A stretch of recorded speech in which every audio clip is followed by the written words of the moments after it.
Welcome to Dali.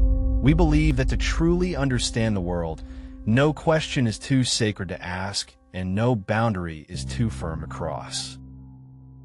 Today, we journey into the heart of one of the world's major religions to examine a fundamental attribute of Allah. The Quran is considered by Muslims to be the direct, unchangeable word of an all-knowing creator.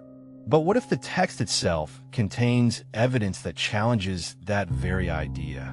This is an eye-opening exploration of logic, scripture, and a core tenet of faith. Let's begin. The two highest attributes given to Allah are creator and all-knowing. Today we ask the question, is Allah, the God of Muslims, omniscient? Because if a being is not all-knowing, it cannot be granted the status of God and must be brought down to the level of a mortal, earthly human. Muslims state that the Quran is the word of Allah, meaning everything in it is Allah's own thought and speech.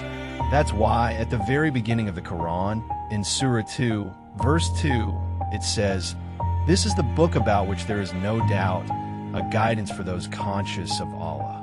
To be all-knowing or omniscient means to possess infinite knowledge, where everything one says is correct. An omniscient being would never say 2 + 2 = 7, then change it to 5, and finally declare it to be 4. An all-knowing being says the correct thing the first time and has no need to correct it. In the Quranic sciences, the act of correcting or updating is called Naskh, or abrogation. We as humans know we are not perfect and constantly need to be updated. But why would Allah need to update himself? Isn't he supposed to be all-knowing?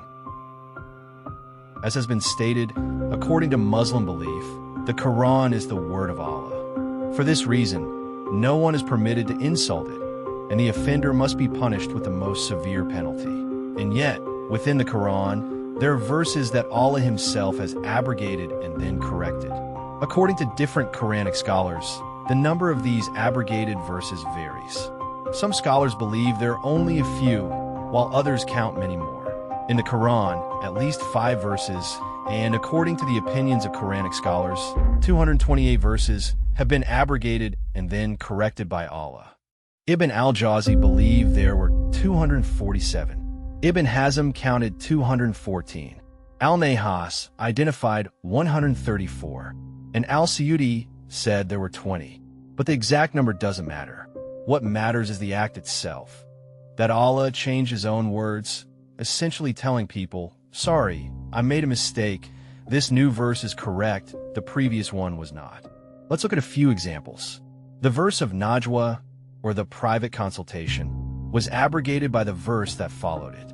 The verse regarding the number of fighters was explicitly abrogated by verse 66 of the same surah. The verse on punishing adultery was abrogated by verse 2 of Surah An-Nur.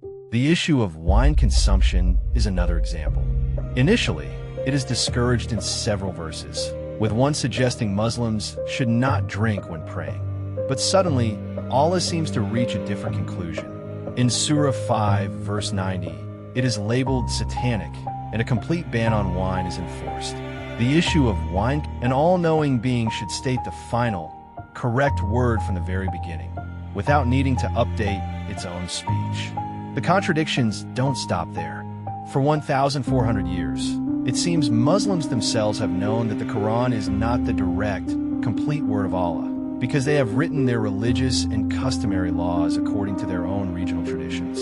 For instance, if the Quran is the literal word of Allah, why do Muslims pray 5 times a day and not 3, as is stated in the Quran? Or why is the punishment of stoning used, when such a ruling does not exist in the Quran? Because of all these mistakes and corrections, Allah, the God of Muslims, cannot be all-knowing. And if he is not all-knowing, then he cannot be the creator either. Today, we know that the Quran was written by humans. It's been discovered, through the use of a specialized text analysis machine, that at least 50 different authors contributed to the Quran, each with their own literary style. Perhaps in the future, we will know exactly who wrote the Quran and when. The presence of abrogation, or self-correction, in a divine text presents a profound logical challenge to the concept of an all-knowing author. When combined with modern textual analysis pointing to multiple human writers, the questions become even deeper. What are your thoughts on this analysis?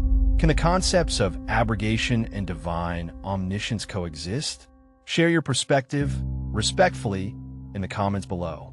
If you appreciate content that challenges you to think critically, make sure to like this video and subscribe to Dali for more explorations that cross the boundaries.